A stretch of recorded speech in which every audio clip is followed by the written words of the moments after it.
The Dark Empath, when empathy meets the shadow. Hi y'all, how you guys doing? I'm Veronica, and on this channel we discuss mental health, spirituality, and psychology. Together we can evolve as a community that's unstoppable.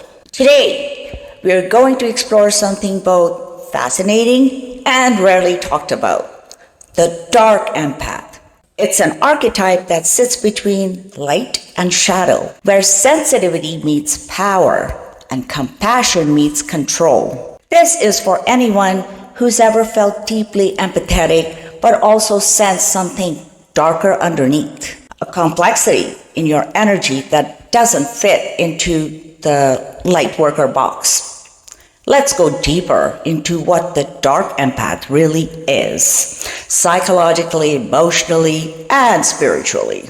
Have you ever met someone who seems deeply understanding, intuitive, maybe even emotionally magnetic, but somehow their empathy feels a little different? It's not the usual. They can sense your emotions, yet there's a certain power, a dynamic power behind it. That's the world of the Dark Empath, where empathy meets shadow side of human nature. When we think of empathy, we think of kindness, compassion, softness, but empathy itself is neutral. It's an ability, a sensitivity to feel, to tune in and understand. And just like any gift, it can be used for light or for darkness. A dark empath isn't devoid of emotion like a narcissist, nor are they purely nurturing like a traditional empath. Instead, they exist in this complex middle ground.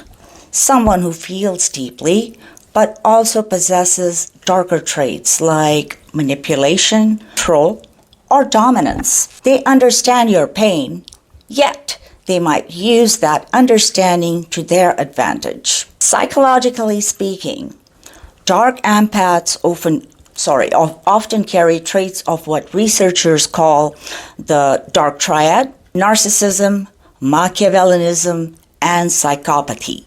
But combined with a genuine emotional sensitivity, they can read people the way a true empath can.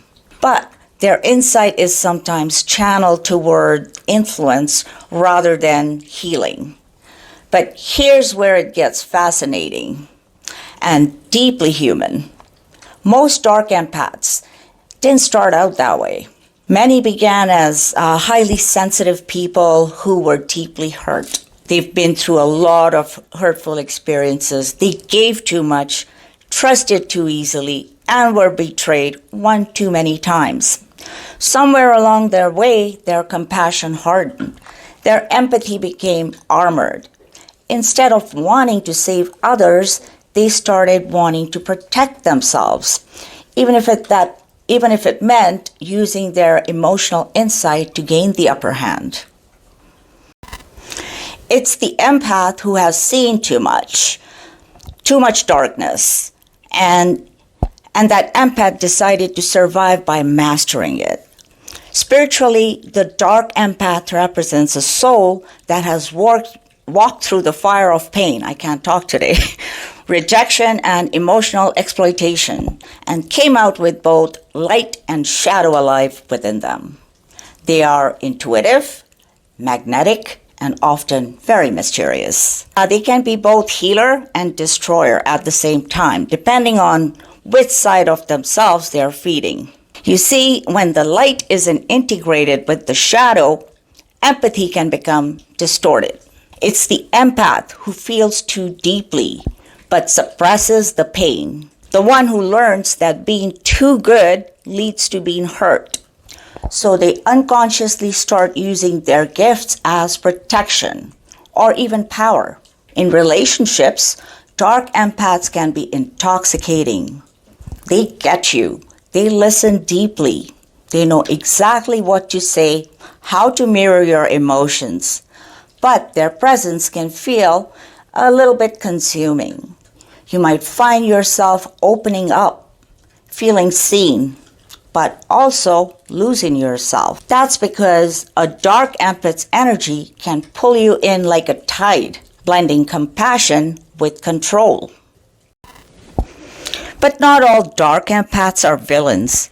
In fact, many of them are deeply self-aware and they struggle with their own inner conflict. They know they can sense and influence people's emotions, and that awareness can either heal or harm, depending on their intentions. Psychologically, this inner conflict is rooted in trauma.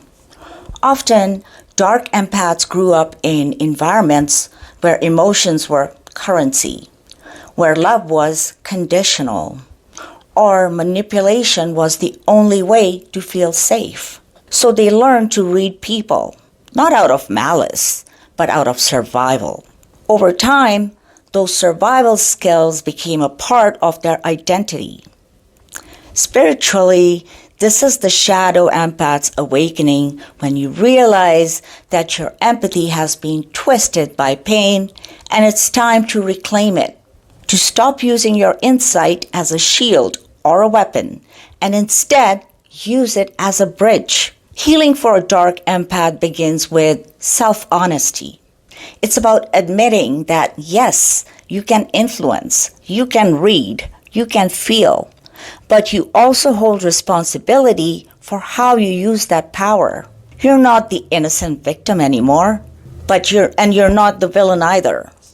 You're both light and dark, and your task is integration. The integration of shadow is what transforms a dark empath into a conscious empath, someone who understands their own darkness, but chooses compassion with boundaries. They don't suppress their power, they align it. They don't seek control, they seek understanding. They don't manipulate emotions, they hold space for them.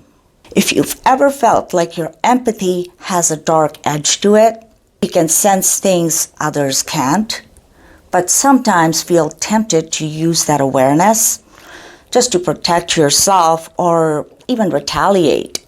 That doesn't make you bad.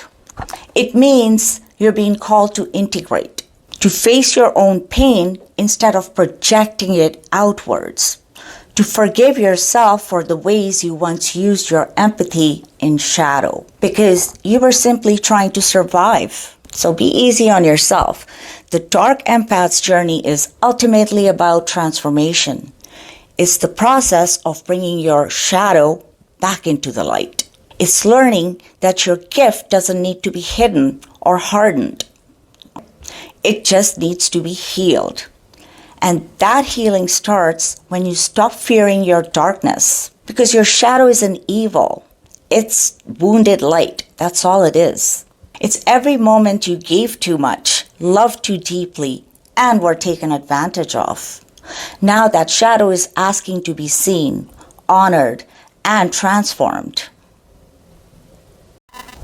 If you recognize yourself in this, if you've ever felt too powerful and too tender all at the same time, know that you're not broken. You're just complex.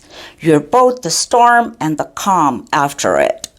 You are empathy in evolution. The dark empath is not here to destroy. They are here to reconcile, to teach us that light without shadow is incomplete, and that true empathy isn't just about feeling others. It's about understanding yourself. When you integrate your shadow, you stop fearing it. You become grounded, authentic, and powerful in a balanced way. You stop absorbing everyone else's pain and you start transmuting it, turning your sensitivity into strength and understanding into wisdom. To the dark empaths listening right now, you are not your past, you are not your pain, you are the bridge between empathy and awareness. And when you heal that bridge, your empathy becomes your greatest strength. And it's a gift, not your greatest weapon. It's your strength. Because in the end, true power isn't about control. It's about connection with others and with parts of yourself you've been afraid to face all this time. And that's the journey of the Dark Empath. It's not a curse, it's an initiation, one that leads you back to your truest self. If this video resonated with you, you're not alone.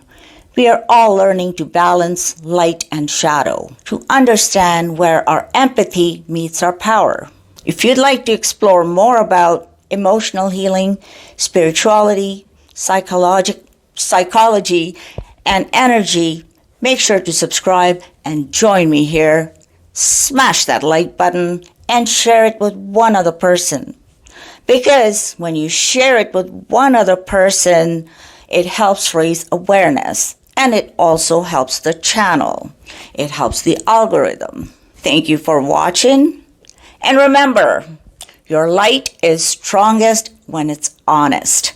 When it's honest enough to hold its own shadow. Have a great day. Love you all.